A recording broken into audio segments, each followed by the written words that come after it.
Déjà, il y a beaucoup de culpabilité. En général, il y a toujours la thématique de la culpabilité. Est-ce que j'ai bien fait? Est-ce que j'ai pas bien fait? Est-ce que j'aurais dû euthanasier, pas euthanasier? Ils sont conscients que leur fin approche? Absolument, absolument. Ils savent tout à fait. Si je vois l'esprit, et c'est tellement beau, c'est tellement lumineux, c'est tellement joyeux. Il y a un soulagement, c'est juste magnifique.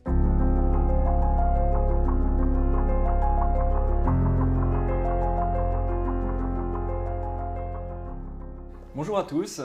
Alors si vous avez des animaux de compagnie, vous avez peut-être parfois été confronté à ce moment difficile, douloureux, qui est le décès de l'animal. Et si c'est le cas, alors peut-être que vous vous êtes posé plein de questions. Comment on l'accompagne? Dois-je l'euthanasier ou pas? Qu'est-ce qui se passe une fois qu'il est au ciel? Est-ce qu'il nous entend? Est-ce qu'on peut encore communiquer avec lui? Pour répondre à toutes ces questions, j'ai le grand plaisir aujourd'hui d'être avec Laila Del Monte. Bonjour Laila. Bonjour, bonjour.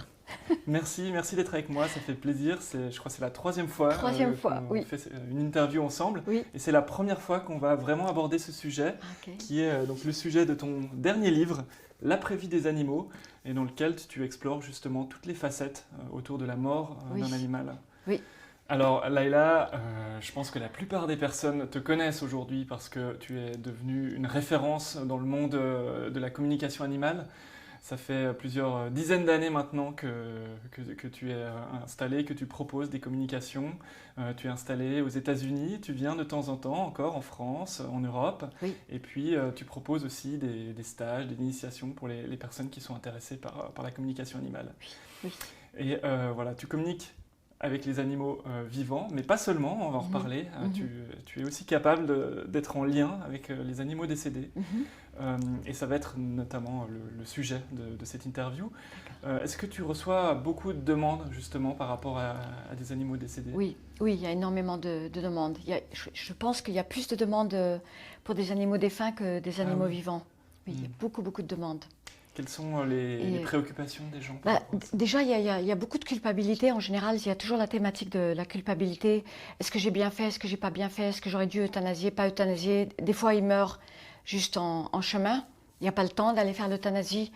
Donc, je pense que ça, c'est la thématique principale. C'est est-ce que j'ai bien fait ou est-ce que j'ai pas bien fait? Mais il y a aussi des fois où il y a des tragédies. Donc, il n'y a pas le temps de faire une euthanasie, il n'y a pas le temps d'aller chez le vétérinaire. Et donc, les personnes veulent savoir qu'est-ce qui s'est passé, pourquoi, comment, qu'est-ce qu'ils ont eu. Des fois, ils sont morts, il n'y a pas de diagnostic. Ça dépend. Des fois, il y a des accidents. Il y a toutes sortes de choses, malheureusement. Je te propose qu'on suive un petit peu le parcours de ton livre qui part donc justement de ce moment finalement où l'animal est malade, où on se pose la question comment l'accompagner, et qu'on aille progressivement jusqu'à l'après-vie. Et qu'est-ce qui se passe au-delà avec les animaux et nos relations avec eux. Pour commencer, justement, tu disais cette question de l'euthanasie, elle n'est pas facile. Oui, c'est très difficile. Comment on peut aider les personnes qui nous regardent à faire ce choix? Oui. Alors, moi, ce que j'ai appris, et vraiment, ça, c'est les médecins du ciel qui m'ont vraiment appris ça, c'est que c'est un geste de compassion. Et c'est vraiment important de les aider. Il ne faut pas attendre la dernière minute, surtout dans des choses graves, par exemple des problèmes respiratoires. Il y a beaucoup de types ça dépend des maladies aussi. Donc, par exemple, une insuffisance rénale, par exemple, l'animal pourrait partir tout seul, sans trop de souffrance, mais il pourrait aussi avoir des convulsions. Mais il y a des maladies, par exemple, des insuffisances respiratoires, ou alors quand il y a beaucoup de douleurs. Dans ces cas-là, c'est mieux de les aider à partir. C'est pas la peine d'attendre trop longtemps. Et les gens, ils savent pas quoi faire. Ils disent, je veux pas mettre la mort, c'est de ma faute, je veux pas le faire. Mais après, l'animal, il souffre. Ou alors, il est mort tout seul en clinique la nuit. Il est seul, il n'est pas accompagné. Ou alors, il meurt dans la nuit. Les gens ne le savent pas, ils n'ont pas le temps d'aller à la clinique. Donc je pense que c'est quand même mieux de prévenir, c'est mieux de faire plus tôt que trop tard. Donc tu le dis souvent, il faut faire confiance aux vétérinaires dans ce cas-là? Oui, les vétérinaires en général ils savent. Bon, alors évidemment il y a toujours le petit pourcentage de vétérinaires qui va peut-être dire non, on peut faire tel traitement, parce que j'ai quand même vu, ça peut arriver, pour raisons financières. Ils veulent faire un autre traitement, encore un traitement, alors que normalement, on aurait déjà dû proposer de les aider à partir. Mais vraiment, 99% des vétérinaires, ils savent. Parce qu'ils ont l'expérience derrière et c'est eux qui vont proposer l'euthanasie et la plupart du temps, ils ont raison. Parfois, l'animal, il souffre, il lutte. On sent que, voilà, en même temps, sa fin est proche, mais qu'il reste avec nous. Est-ce que c'est une volonté de rester auprès de son gardien? Oui, Oui. il y a énormément, oui, c'est très souvent. Donc, on peut avoir un animal qui est vraiment très malade, qui est en très très mauvais état, et qui aurait dû déjà partir il y a déjà plusieurs semaines. Et si le gardien il n'est pas prêt, il va attendre.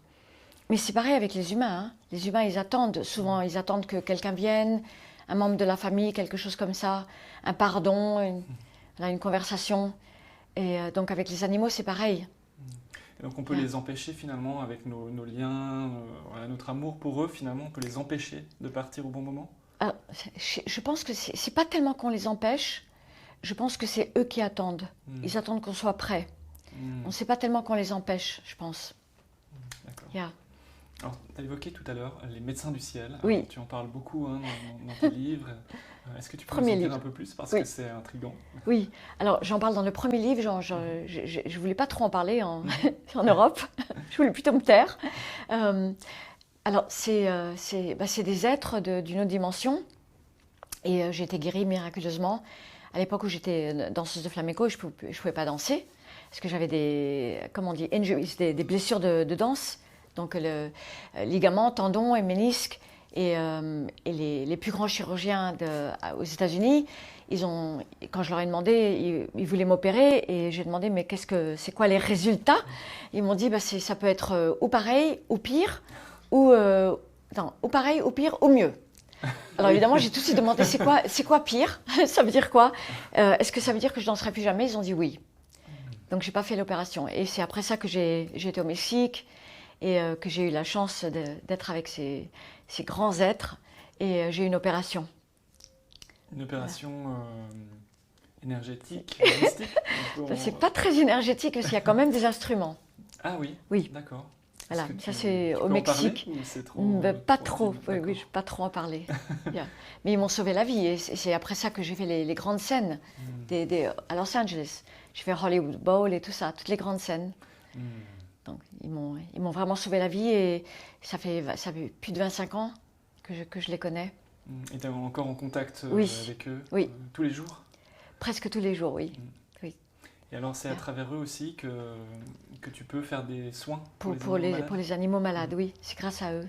Est-ce que c'est des êtres qui sont spécialisés vraiment chez les animaux et alors, les maladies pour les eux, c'est vraiment des médecins et ils assistent des personnes, mais ils m'ont donné un groupe pour les animaux. C'est un autre groupe, mais c'est des êtres qui viennent d'autres dimensions. Alors ces médecins du ciel, je sais que c'est un sujet un peu intime, tu en parles dans ton premier livre, et c'est pas le sujet de cette interview, donc les personnes intéressées ils pourront toujours lire ce livre et puis se renseigner par eux-mêmes. On va revenir aux animaux, et voilà, au moment du départ, tu as évoqué la question de l'euthanasie. Il y a une autre question aussi qui revient souvent, c'est le fait d'être présent ou pas au moment où l'animal s'en va. Oui, alors moi personnellement, je pense que pour les animaux de compagnie, c'est important d'être là, si on peut.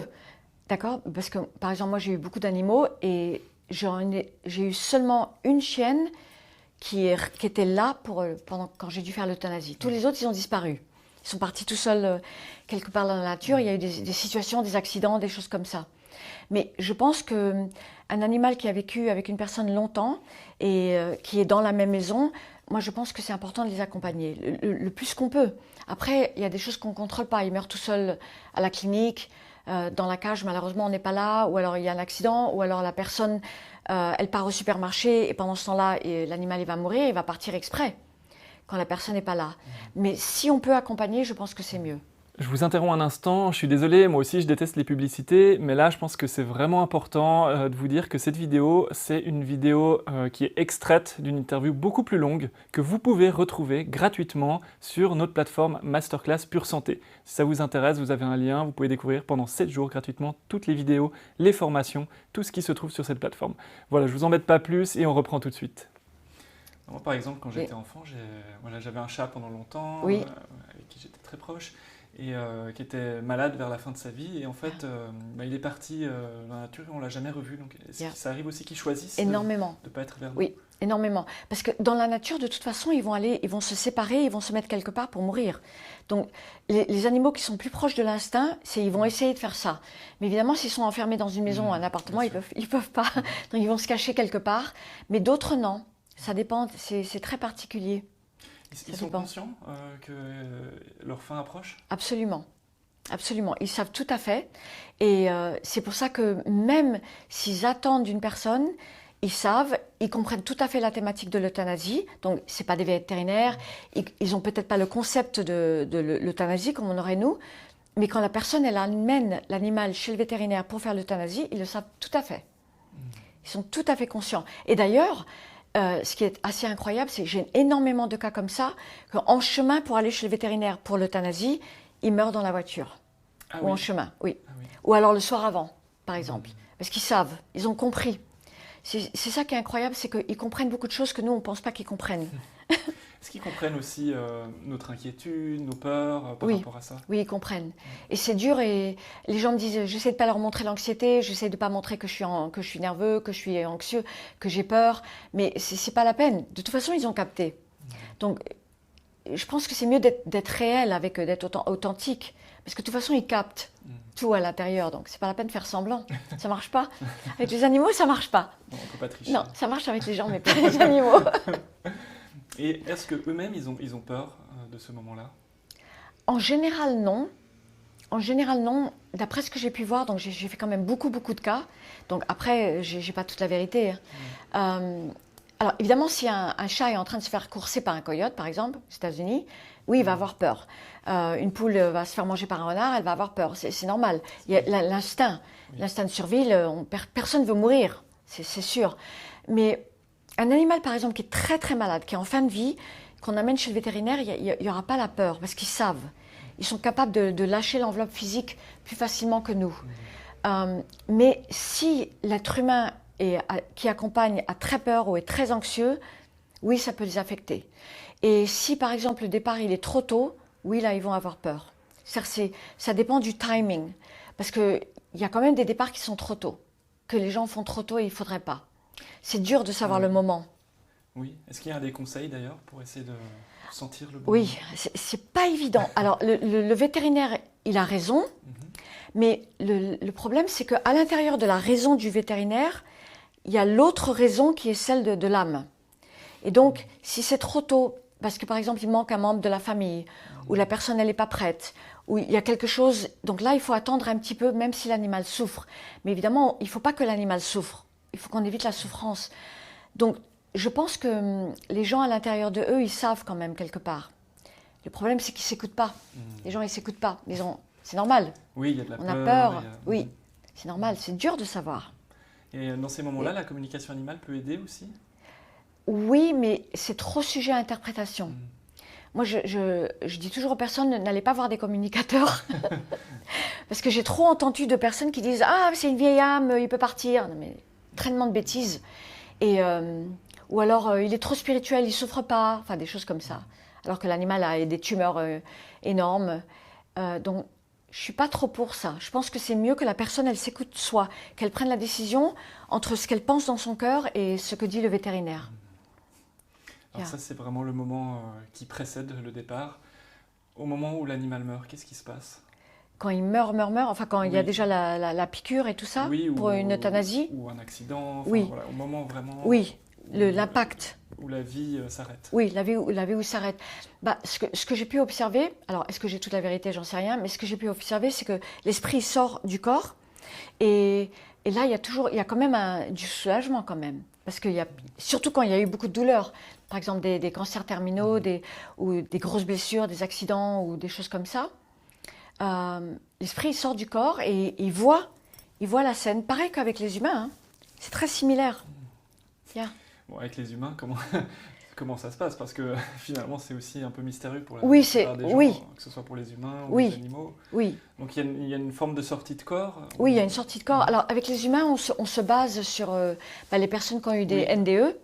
Mais avec les animaux, évidemment, voilà, ils vont pas revenir d'une NDE et nous dire, nous parler. Donc, mais il y a une sortie de corps. Moi, je me rappelle quand j'ai vraiment perçu ça. Enfin, en général, je le perçois dans les connexions. C'est je vois l'esprit et c'est tellement beau, c'est tellement lumineux, c'est tellement joyeux. Il y a un soulagement, c'est juste magnifique. Et ce qui m'avait là, un jour où j'ai vraiment vu.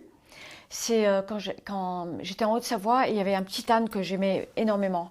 J'étais très attachée à ce petit âne-là pendant les voyages. Je passais pas des tonnes de temps en Haute-Savoie. Il y avait ce petit âne et il est mort. Et on a dû faire l'euthanasie, c'était horrible, j'étais en larmes, tout ça. Enfin bon, voilà, comme tout le monde. Et après, je me rappelle, on dînait, il y avait à table, et je l'ai vu, j'ai vu son esprit. D'abord, toutes les lumières se sont éteintes, allumées, éteintes, allumées. Et donc, tout de suite, Magali, qui était là-bas, la dame, elle a dit, ça doit être lui. Et je l'ai vu, j'ai vu son esprit, là, comme ça, dans le coin de... Oh, c'était tellement beau. Et ça m'a tellement fait plaisir. C'était comme un dernier au revoir. Yeah. Donc justement, quand tu dis que tu observes ces phénomènes, c'est aussi tu te connectes à eux pour pouvoir sentir, voir... comprendre ce qui se passe à ce moment-là. Oui. Alors je me connecte à eux quand on me demande. Oui. Si quelqu'un a besoin de savoir, quelqu'un m'appelle pour une connexion, donc là oui, je me connecte. Sinon, non, je les laisse tranquilles. Je les embête pas. C'est exactement comme avec les animaux vivants. Tu travailles de la même manière? Non, c'est pas pareil. Non, ça c'est ce que j'explique toujours aux étudiants parce qu'ils veulent toujours tout faire. Et je leur dis toujours, c'est pas pareil, c'est vraiment des capacités et j'aime pas tellement dire ça parce que ça fait un peu, on est différent de l'autre, mais c'est quelque chose qui est donné. C'est donné de l'autre côté, c'est pas nous qui demandons de faire ça. Oui. Donc c'est pas pareil que la communication. La communication, tout le monde peut l'apprendre, tout le monde peut le faire. Moi, je pense. C'est pour ça que je l'enseigne. Mais les animaux défunts, c'est autre chose. C'est pas pareil. C'est eux qui choisissent? C'est-à-dire c'est plus une capacité médiumnique. D'accord. Donc on peut se connecter, mais il faut aussi qu'ils soient là de l'autre côté, qu'ils se présentent quelque part. Je comprends. Yeah. Alors on a vu les premiers instants. Tu expliques qu'ensuite, très souvent, quand ils sont malades ou blessés, ils vont dans un lieu que tu appelles la clinique du ciel. Oui. Comment ça se passe? Oui, alors ce que j'ai pu voir, d'après ce que j'ai pu voir, ça va être des... Bon, on va utiliser le mot fréquence, les gens ils ont du mal à comprendre, mais en fait c'est quand même des fréquences, c'est pas si loin, et où ils sont rétablis, surtout quand ils sont très malades ou en mauvais état, il y a un rétablissement, donc c'est des endroits qui sont absolument magnifiques, c'est très beau, c'est très pur, ça vibre, il y a une très belle lumière, c'est très apaisant, et ils sont remis en état. Je peux pas dire le temps, parce que c'est trop difficile de décrire le temps. Oui. Donc il y a cette première période. C'est la première période. Après, alors, je suis incapable de dire le temps, vraiment incapable. Donc, il y a un retour dans une fréquence qui va leur correspondre. Là, j'ai jamais réussi à avoir accès à ça. J'espère que plus tard, j'aurai accès à ça. J'ai jamais réussi à avoir accès à cette partie-là. Et après, il y a ou une réincarnation, donc, ou dans cette dimension-là, selon les choix, ou alors d'autres dimensions. Donc, toute cette partie-là, j'espère qu'on me donnera accès pour avoir... Ce sera le 3e livre d'après-vie. J'espère qu'on me donnera accès parce que pour le moment, je n'ai pas cette partie-là. Bon, en tout cas, tu proposes déjà beaucoup d'éléments sur ce qui se passe justement dans l'après-vie. Oui. Alors, tu appelles ça l'après-vie et pas la mort. Pourquoi? Oui, parce que la connotation avec la mort, c'est une finalité, alors que ce n'est pas une finalité, c'est une continuation encore. Ce n'est pas la fin, on continue encore et encore et encore. Comme nous, pareil. Alors toi, tu arrives à te mettre en lien avec ces animaux qui sont partis. Oui. C'est une forme de médiumnité. Oui. Quelle information tu peux avoir sur eux? Alors, moi, j'ai jamais demandé de faire ça. D'accord. En plus, ça me plaît pas. J'aime pas ça, parce que les gens pleurent et j'arrive pas. C'est vraiment dur avec les gens qui pleurent. Surtout alors quand c'est des hommes qui pleurent, c'est l'horreur, parce qu'on n'est pas habitué à ce que les hommes pleurent. Et donc, du coup, je me mets à pleurer avec eux. C'est malin, c'est pas le truc à faire. Mais c'est pas nécessairement quelque chose que j'aime. Alors, si j'aime la partie où on voit qu'ils sont bien, que c'est beau, tout ça, j'aime bien ça. Mais pour gérer le deuil des humains, c'est pas facile. Donc moi, j'avais rien demandé. Franchement, j'avais rien demandé. Et donc quand j'étais petite, il y a eu des expériences avec des esprits, mais humains. Et j'aimais pas ça. Et j'ai vraiment refusé ces expériences-là. J'avais vraiment peur. Et plus tard, c'est venu avec des animaux. Ça a commencé que j'ai commencé à voir des animaux. Je sais pas si je te l'ai déjà dit. Non, je crois pas. Je crois qu'on en a J'ai jamais pas dit. parlé. J'ai commencé à voir des animaux morts partout. D'accord. C'est très bizarre. C'est étrange. C'est par exemple, on peut être dans une pièce comme ça, et puis on le voit dans un coin, mais on sait que c'est pas vivant. On sait que c'est pas là parce que c'est pas la même présence. C'est plus éthérique. Oui, je crois que tu évoques d'ailleurs une anecdote dans un cabinet de vétérinaire Oui. avec ta maman. Oui, ça c'était un chat gris. Et après, enfin, c'était pas le dernier, mais c'était un des avant-derniers que j'ai eu. C'était aux États-Unis, c'était en novembre. Et j'étais dans des trucs administratifs là. Il fallait attendre, il fallait attendre. Il y avait une dame qui était assise à côté de moi. Et j'ai vu un chat gris avec un truc blanc comme ça, un peu comme un cœur. Et il était à ses pieds et voilà, il voulait que je lui parle. Et donc j'étais là, no way, no, keeping my mouth, je dis rien. Et ça pousse, il y a une énergie qui pousse comme ça. Donc c'est pas comme une conversation, mais c'est une énergie qui te pousse. Il voulait que je parle à cette dame. Et moi j'ai dit, mais c'est hors de question. On est là dans un truc, je ne sais même pas qui c'est. Et après, et ça insistait. De son côté, alors on parlait. C'est un mort quand même. Il est mort. Et come on, no way, I'm not doing it, I'm just not doing it, no. Et ça poussait. Puis après, la dame, elle s'est mise au téléphone, donc j'ai dit, ah, tu vois, il est au téléphone, donc je peux pas parler. Elle est restée au moins 1 heure, enfin, j'exagère, mais elle était au moins 45 minutes au téléphone. Donc je lui disais, Lucie, je peux pas lui parler, elle est au téléphone. Et puis évidemment, après, elle a posé le téléphone, au bout de 45 minutes, et elle s'est mise debout, et puis là, ça poussait beaucoup. Et là, c'est malgré moi, parce que c'est vraiment pas quelque chose que je veux faire, et j'aime pas imposer et jamais de la vie j'irai dire des choses aux gens. Mais malgré moi, je lui ai dit pardon, I'm sorry, vous avez pas eu un chat gris par hasard? L'angoisse. Elle me dit oui. Et je dis, il a un truc blanc là. Et elle me dit vivant ou mort? Je dis, il est mort. Et je lui dis, il a comme un cœur là, blanc. Et je dis, c'est comme un bleu russe. Et c'était pas un gris comme les chats de gouttière. Et elle me dit oui. Et elle me montre la photo. Et elle me dit, c'est ce chat-là, il était là pendant toute la période de Covid, je l'ai nourri, et c'est grâce à lui que j'ai pu vivre, que j'ai pu tenir toute cette période-là de Covid. Sinon, j'aurais jamais tenu. Et je crois que c'était une actrice, très belle comme ça et tout, américaine. Et elle a dit, un beau jour, il est parti, je ne l'ai plus jamais revu. Et elle a dit, ça m'a fait tellement de bien que vous me disiez ça, mais moi, je n'osais pas. Mais il poussait, hein. Pourquoi il fait ça? Il a une intention? Il sait que la personne en a besoin? Alors, je ne sais pas si c'est parce que je suis une petite porte. Je parle toujours des petites portes. C'est comme s'il y a une petite porte qui est ouverte. Ping. Coucou. Ils peuvent passer par la petite porte. Mais c'est très, très gênant dans des situations publiques. Normalement, je me tais. Je ne dis jamais rien. Sauf si on me demande ou si c'est très insistant. Et quand ils insistent, c'est parce qu'il y a une raison? Et c'est parce qu'ils ont besoin de transmettre. Parce que dans son cas à elle était vraiment émue et elle avait de la gratitude. Parce qu'elle a dit, j'ai plus jamais rien su de lui et ce chat, il m'a sauvé la vie. Et j'ai jamais su ce qui lui était arrivé. Ça m'a fait tellement de bien que je sache qu'il va bien. D'accord. Oui, qu'il était décédé. Elle se doutait qu'il était décédé. Et comment tu expliques le fait que d'un côté, il y a quelque chose qui monte dans une autre dimension et en même temps, ils peuvent être présents ici avec toi? Moi, je pense que c'est l'histoire des portes. Je pense que le voile, il n'est pas tellement grand de l'autre côté. Et je pense que c'est la possibilité, quand il y a quelque chose à dire. Et ce qui est très bizarre, c'est que des fois aussi, quand je les vois, il y avait une période, je voyais beaucoup. Maintenant, ça s'est calmé un peu. Mais il y avait une période, je faisais un stage et je voyais plein d'animaux morts dans la pièce. C'est vraiment bizarre. Et souvent, ils se présentent avec quelque chose qui indique la façon dont ils sont morts. Donc je me rappelle, il y en avait un, je crois que c'était en Haute-Savoie, ou je ne sais plus où c'était, ou Rixheim, bon, je ne me rappelle plus. Et je voyais comme un filet rouge, ça faisait comme un bandeau et c'était du sang. Ou des fois, quand il y a des noyades, je vois des gouttes, je vois de l'eau, je les vois mouillées. C'est très bizarre.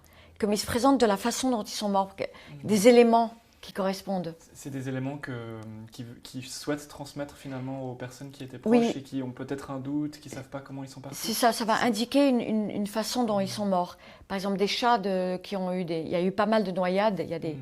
Malheureusement, il y a beaucoup de cas de noyades. Et Et je les vois, donc si je les vois de l'autre côté, on voit des gouttes, mais c'est pas des mauvaises gouttes, c'est des belles gouttes. Mais si on les voit dans la dimension ici, ça fait un peu comme mouillé. C'est très étrange. Et donc, c'est arrivé souvent que tu puisses donner ces éléments à des personnes Oui, et oui. qu'ils soient soulagés d'apprendre Oui. qu'il y a eu un accident ou qu'il a été peut-être empoisonné. Oui, ils sont soulagés en général. Ah oui, les cas d'empoisonnement, c'est horrible. Et ça, tu le vois aussi? Oui, on voit. Et puis souvent, ce qu'on peut détecter, quel est l'empoisonnement. Des fois, j'ai pu détecter. Donc, c'est pour ça que je dis, on est un peu comme des Sherlock Holmes.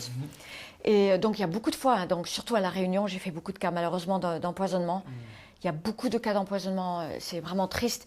Mais des fois, je vois les gens. Hein. C'est horrible. Donc, je les décris. Et mais bon, après, ils ne peuvent pas aller à la police et dire « Ah, la communicatrice, elle a dit », mais quand je les décris, souvent les personnes disent bah, « Je me doutais que c'était ça Ah oui. ». C'est des voisins ou des choses comme ça. Et je ne sais pas d'où ça vient, cette information. Je ne sais pas si c'est l'animal qui veut le transmettre ou si ça vient d'autre part. J'ai aucune idée. Mais souvent, je reçois l'information. Oui, ou j'ai fait beaucoup de cas de meurtre aussi, horribles. J'ai travaillé avec la police. Ah, oui. Pour résoudre certaines enquêtes. Oui. Et ça a pu apporter des éléments. Oui, des fois ça apporte. Alors après, si c'est pas la police qui m'appelle, c'est compliqué d'aller à la police et de dire regardez, parce qu'on peut pas accuser les gens pour rien. Mais oui, là récemment, j'ai eu une histoire d'un chien qui a été tué et j'ai décrit la personne et c'était le compagnon. Hein. Et la maman, elle a dit je savais que c'était lui. Elle se doutait. Mais moi, j'avais aucune idée, je ne savais pas qui c'était, ni rien. Tu as juste décrit la personne? J'ai décrit la personne physiquement, oui. Et donc, la mère, du coup, elle a quand même été à la police avec un petit peu plus d'indications. Et j'ai pu aussi indiquer que cette fille, elle était en danger quand même. Hein. C'était une jeune fille. Parce que souvent, les personnes qui sont cruelles, on dit, au pluriel aussi? Oui, cruelles avec les animaux. Ils vont être comme ça avec des gens. C'est garanti, c'est partout maintenant. Il y a plein d'articles sur ça. Oui, on peut détecter beaucoup de choses. Alors tu expliques souvent hein, quand tu dis que tu vois ces choses-là, c'est pas que la vue. Tu travailles vraiment avec les 5 sens. Oui. Tu as des perceptions à la fois visuelles, auditives. Oui, j'ai un peu de tout. Alors je suis principalement auditive, mais par exemple quelqu'un qu'on décrit, oui, je vais voir comment ils sont. Ou de l'autre côté, des fois, on est de l'autre côté avec un animal, et tout d'un coup, on voit un être humain. Moi, je ne suis pas médium pour humain du tout. Mais des fois, je peux les voir, s'ils ont vraiment quelque chose à transmettre d'important. Ou ils n'ont pas pu dire au revoir, ou une nécessité de pardon, ou il y a des choses comme ça. Donc, des fois, je peux les voir, des êtres humains, c'est bizarre. Des fois, je les vois vraiment, et des fois, je ne les vois pas, mais je perçois la présence. C'est le père, il se promène sur la plage et il trouve une petite figurine en plastique d'un petit cheval blanc que c'est exactement comme le cheval blanc qui est parti. Non mais ça c'est impossible que ça soit des coïncidences. Et il y a toujours des gens qui vont dire non mais c'est qu'un chat et bon maintenant ça suffit, t'as pleuré pendant 3 mois, arrête de pleurer ou des choses comme ça. Non, chacun est différent. Il y a des gens qui vont vivre le deuil pendant très longtemps. L'amour était tellement inconditionnel et c'est le seul amour qu'ils ont eu dans leur vie. La plupart des enfants, quand même, ils sont un petit peu plus proches de l'autre monde. Moi, ce que je fais en général, c'est que je leur dis, il est parti dans les étoiles et il est heureux.